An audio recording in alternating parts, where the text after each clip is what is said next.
नमस्कार छात्रों, welcome to you my YouTube channel GK by Jitendra Khichad. सभी विद्यार्थियों को जीके बाय जितेंद्र खीचड़ की ओर से ढेर सारी शुभकामनाएं। आज हम पढ़ेंगे कक्षा 12 इतिहास में चैप्टर फर्स्ट एंट मन की हत्या सभ्यता का पार्ट 5। उसमें पुरातात्विक थे वो किस प्रकार से हड़प्पा सभ्यता की आर्थिक असमानता के बारे में पता लगाते हैं, उसके बारे में अध्ययन करेंगे। यानी आज का हमारा टॉपिक होगा हड़प्पा सभ्यता की आर्थिक असमानता। इसके लिए एक बहुत ही इंपॉर्टेंट क्वेश्चन बनता है,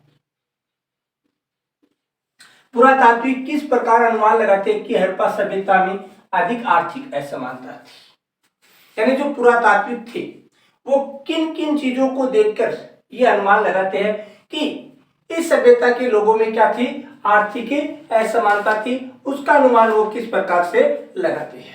तो सभी विद्यार्थी वीडियो को अंत तक देखें, चैनल को लाइक शेयर एवं सब्सक्राइब करें।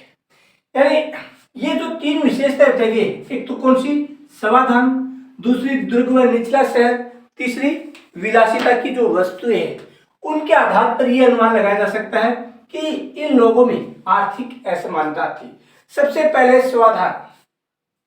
स्वाधान में जो अमीर लोग थे, स्वाधान क्या होता है, यानी व्यक्ति को मरने के बाद में उसका जो शव था उसको दफनाया जाता था। उसके लिए किस प्रकार से था, यानी जो अमीर व्यक्ति थे उसके साथ में कुछ कीमती वस्तुएं, तांबे के बर्तन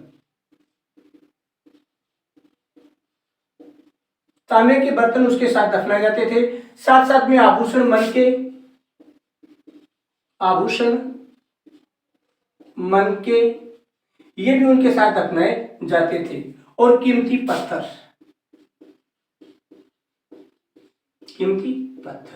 ये दफनाए जाते थे। जबकि जो सामान्य गरीब व्यक्ति था उसके साथ, गरीब व्यक्ति के साथ क्या दफनाया जाता था, मिट्टी के बर्तन दफनाए जाते थे। यानी जो सामान्य गरीब व्यक्ति था उसके साथ मिट्टी के बर्तन, घरेलू सामान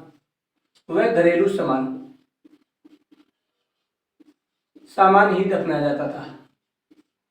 यानी इससे पता चलता है, यानी जो अमीर व्यक्ति थे उसके साथ तो तांबे के बर्तन, आभूषण, मन के और कीमती पत्थर दफनाए जाते थे।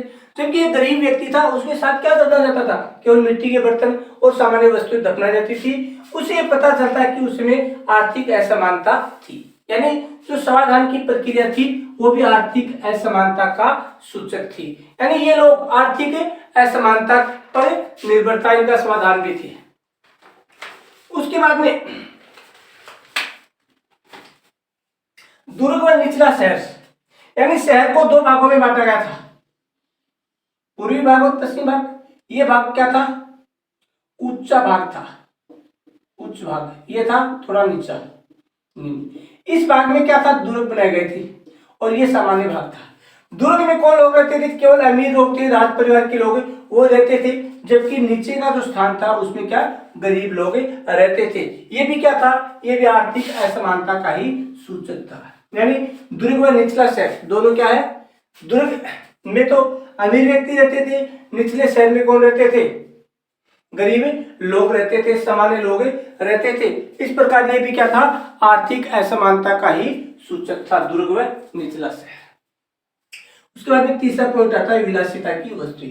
यानी सामाजिक भिन्नता को पहचानने की एक विधि है ऐसी वस्तुओं का अध्ययन जिन्हें पुरातात्विक मोटे तौर पर उपयोगी और विलासिता की वस्तुएं कहते हैं। यानी जो पुरातात्विक थे उन्होंने कुछ ऐसी वस्तुओं का अध्ययन किया जिसे मोटे तौर पर क्या कहते हैं, उपयोगी या विलासिता की वस्तु कहते थे।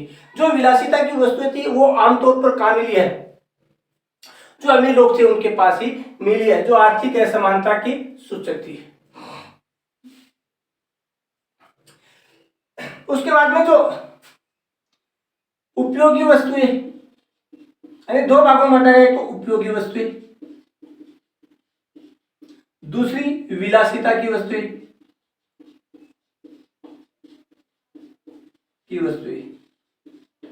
उपयोगी वस्तुएं कौन सी थी और विलासिता की वस्तुएं कौन सी थी। उपयोगी वस्तुओं में क्या था, जो दैनिक उपयोग में काम आती थी, दैनिक काम आने वाली, यानी ये वस्तुएं दैनिक काम में आती थी। उनमें से क्या थे? मिट्टी के बर्तन, मिट्टी के बर्तन जो साधारण पत्थर से बने आभूषण या अन्य वस्तुएं थी, वो तो आती थी उपयोगी वस्तुएं। उनके बाद में पुरातात्विक कुछ कीमती वस्तुएं थी, कीमती वस्तुएं, आभूषण, धातु के बर्तन,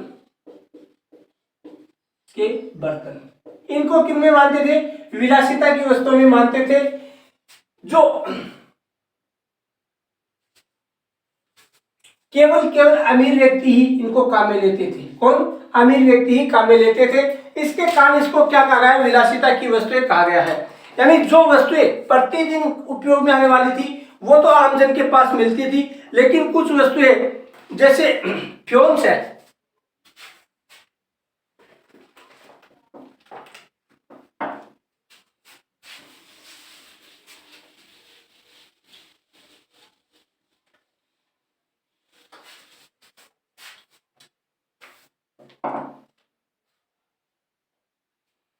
फ्योन्स, ये काफी कीमती पदार्थ है। फ्योन्स ये कैसे बनाया जाता था? फ्योन्स यानी छोटे पत्थर में जटिल तकनीक से बनी चीज थी ये फ्योन्स।